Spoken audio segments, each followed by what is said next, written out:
Well, hello everyone.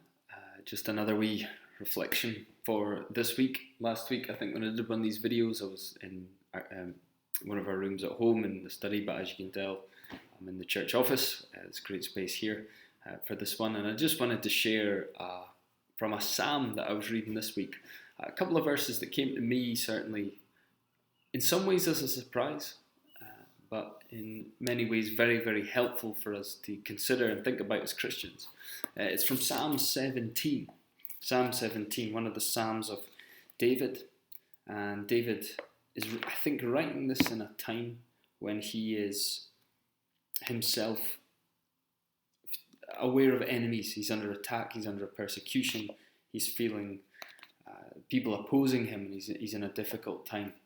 And he's calling upon the Lord for vindication and for help and for strength and for justice in many ways. And he knows ultimately that God will bring justice, but he's kind of calling out to God and saying, I need you, I need your help, I need your strength, and I need you to sort them out, to stop them and to help me in this situation.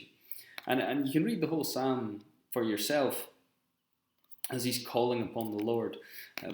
And he describes these people and how they sin against God, they pursue wickedness, they hate people, they hate him, they're arrogant, and they go after him all the time. And they kind of prey upon people and exploit people and these kind of things. And so he's crying out to the Lord to deal with them in his way. And down in verses, these were the verses that I found so fascinating and so helpful. If you read verses 13 and 14, we read this.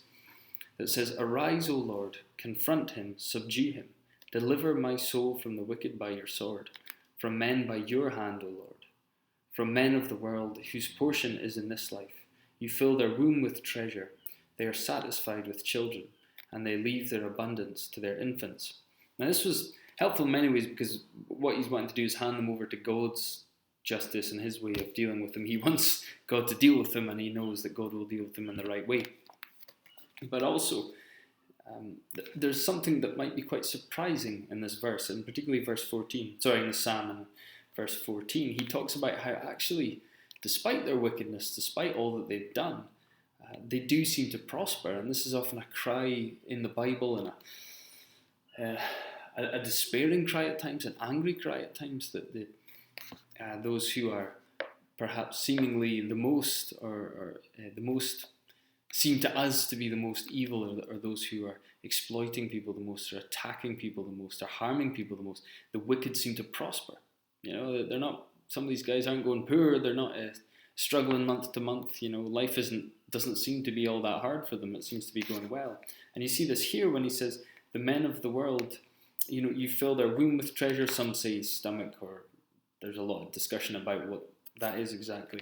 They are satisfied with children, but you can see why that's the ESV translation, why it translates it that way, that they actually they have families, they have children, they have people, they have loved ones around them, and they are satisfied with children, and they leave their abundance to their infants. So not only is it that they have family and they have good things, but they have so much money, so much possessions or wealth or lands or whatever, that they're able to leave that to their children. They're not.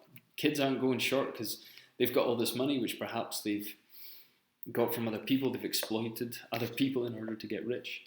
We can feel that in our day, can't we? You know, where businesses or powerful people or get rich off of the backs of slaves, or the backs of the vulnerable and the weak and the poor. And you can kind of see that in different ways. And you see that in dictatorships, and you see that in all kinds of ways, that those who seem to be wicked and seem to hate God and hate others, they prosper. It's not necessarily hard for now. Many people who are wicked and hate God and hate others are also having a hard life, but that David's finding that these people are in the position where things aren't too difficult for them. But his phrase in verse 14 is very helpful. "From men by your hand, O Lord, from men of the world, whose portion is in this life." That's their treasure is in this life. Their goal is to have everything in this life. And that their desire is for just the here and now, and all the pleasures and all the riches and all the things that they could have, whether that's their power or whether that's their money or whether that's all the pleasure in the world. So he's not denying that. You think of what this reminded me of was when Jesus, it's in a different context, but there's a similar principle going on there. You have the Matthew 6 where Jesus warns his disciples and those who are his followers to say, do certain things not to be seen by men, whether that's praying or giving or fasting. Unlike the Pharisees who go out to the corners and the religious people who go out to the corners and pray long prayers so that people see them, and they fast in such a way that everyone can see how much they're suffering, and they give very loudly and very, when everyone's around in the temple so that people can see them. And Jesus says to them, truly I tell you, they have received their reward, because their desire was for the praise of men. Their desire was to be valued in the eyes of men and to be seen as holy and pious and religious. He says they've received that, and sadly that's all they're going to get. They received their reward in this life because that was their portion, that was their desire, that's what they wanted in this life. In contrast to that, verse 15, back in this psalm, verse 17 says, as for me, so there's a difference here, I shall behold your face in righteousness. When I awake, I shall be satisfied with your likeness. You see, when you look at those things that perhaps the people have, they're not bad things. God gives us so many good gifts. He gives us our families, or he gives us, we have money. In our part of the world, we're among some of the richest people in the world. We have homes, we have people in our lives, we have so many good things. And they're not bad things. But if our portion is only in those things, if they are the thing we're going for the most, and even as Christians, if we must be careful of valuing those things above God and above eternal things of eternal matter and importance. Verse 14 says, I shall behold your face in righteousness. And we talked about that in 2 Corinthians 4, haven't we? Beholding the glory of God in the face of Jesus Christ. When I awake, I shall be satisfied with your likeness.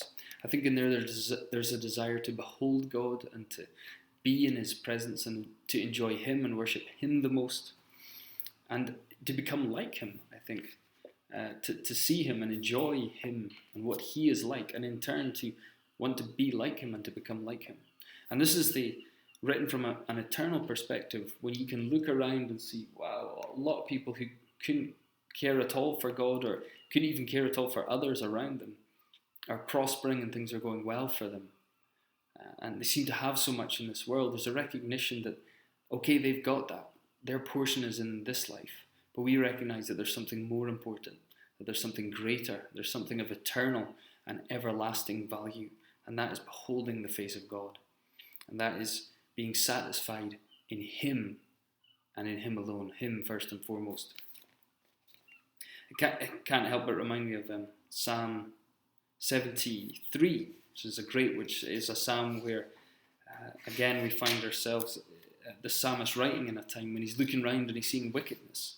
And he's so confused by this, as we so often are in this life when we look around and see the wicked prospering. And he's reminded as he goes into the temple and he thinks upon God and says, I'm reminded that God is on his throne. I'm reminded that I have him, and that is far better than anything I can have in this life. And down in Psalm 73, I'm just reading that, he talks about a stage, verse 21, and he says, when my soul was embittered, when I was pricked in heart, I was brutish and ignorant, I was like a beast toward you. Talking about his attitude toward God. And he says, nevertheless, I am continually with you. You hold my right hand. You guide me with your counsel. And afterward you will receive me to glory. Whom have I in heaven but you? And there is nothing on earth that I desire beside you. My flesh and my heart may fail, but God is the strength of my heart and my portion forever. For behold, those who are far from you shall perish. You put an end to everyone who is unfaithful to you. But for me it is good to be near God. I have made the Lord God my refuge, that I may tell of all your works. So when we think about that today, we think about, and from Psalm 17 and I suppose Psalm 73 as well, that we look around and we're confused by the seeming injustice of it all. But we know as Christians, we have something greater than even God's greatest gifts. We have something greater to look forward to, and we have something more important. the knowledge of God, knowing God in the here and now, and enjoying Him and being guided by Him and walking with Him, which is not easy, but it is satisfying. And that knowledge that in the next life, in eternity, when we go to be with Him, we will be satisfied in His presence forever. We will have a much greater portion, much greater treasure than anything that the world has to offer.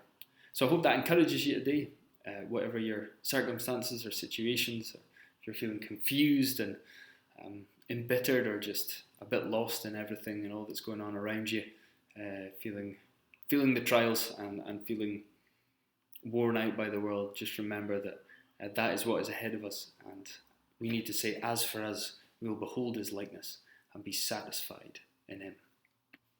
Okay, thank you. We'll see you all soon.